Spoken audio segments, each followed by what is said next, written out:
They got me so good with Scott Pilgrim Takes Off. Did I miss some sort of announcement? Or was I not the only person who thought that this show was going to be a one-for-one adaptation of the same storyline as the comic books and the movie? But I'm so happy it's not. I genuinely got to the end of the first episode and went, what? And then I thought about the specific name of this show and how they were literally telling us that Scott would be taking off, as in not being around, as in we are Boo Boo the Fool. It also made me infinitely more excited for the show because it means we're not just rehashing the same plot lines and story points. Suck it, Disney live-action remakes. This is what you should be doing with your billions of dollars. This is one of my few remaining anime graphic tees from my teen years when I thought these were cool to wear. Scott Pilgrim vs. the World has been my all-time favourite movie ever since I first watched it back in 2015 or around then. When I tell people this, they often laugh at me because it's so nerdy and exactly the kind of film they think I would like. Which to me sounds like a more polite way of calling me a massive nerd. Which I am. I claim that title with pride. So when Netflix announced they were making a Scott Pilgrim TV show, I was kind of indifferent.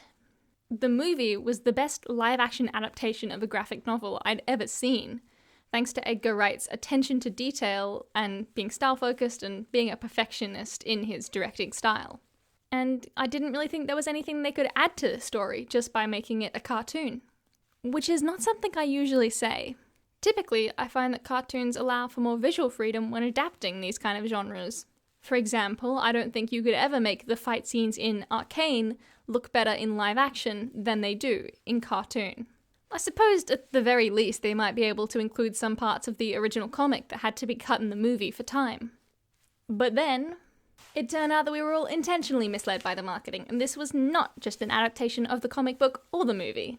I am so impressed by the misdirect they did with the marketing for this. There is nothing in any of the trailers or teasers to suggest they were going with such a different approach. Because the producers of the show must have known just how on lock they had to keep the major twist of this show for it to be effective. They even made sure to put Michael Cera's credit first so that there was no suspicion going into it. With this getup and the mug, looks like it's actually cold at the moment. It's not. I am sweating under all this. I was so excited when I realised that we were going to be able to get to know the side characters other than Scott better in this show. Because there's a lot of potential there. Lesbian ninja? Yeah, she sounds like she would be fun.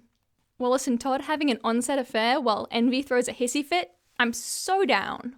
Ramona actually getting closure with her exes instead of getting her new boyfriend to beat them all up?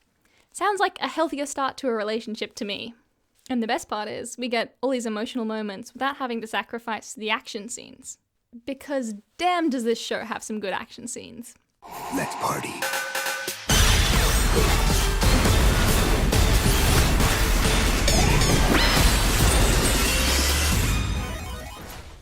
And the even bester part is that it really does feel like a sequel/alternate reality to the movie because they got pretty much the entire cast back to voice act as the same characters.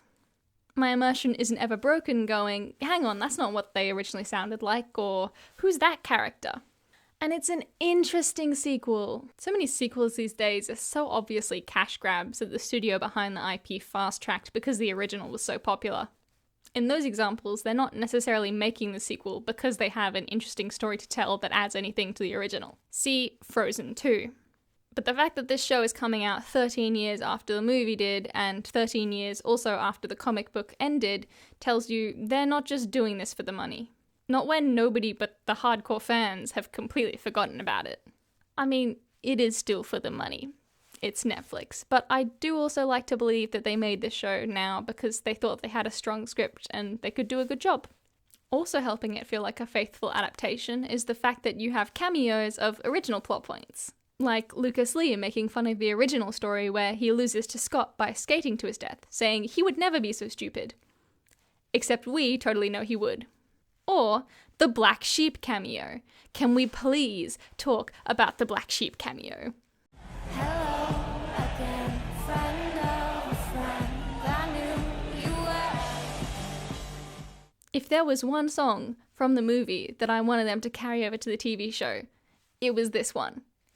And they did.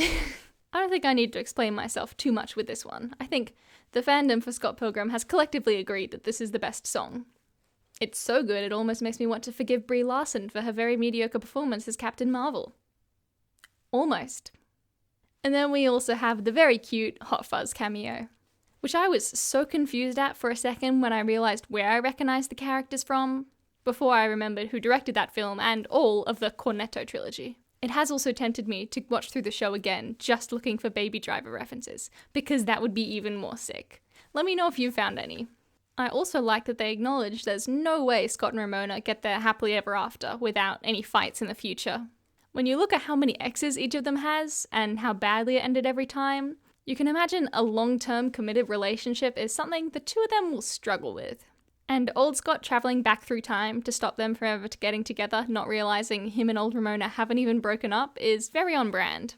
He does strike me as the kind of person to very easily progress to the nuclear option when the problem is actually super easily solved. But I'm also happy they do eventually work things out, because I'm a sucker for happy endings. And it would have felt a bit too mean to the original to go, actually no, they weren't meant for each other, that was all a lie. I like the way it's faithful to the original, while adding new elements that make me appreciate the background or the supporting characters more.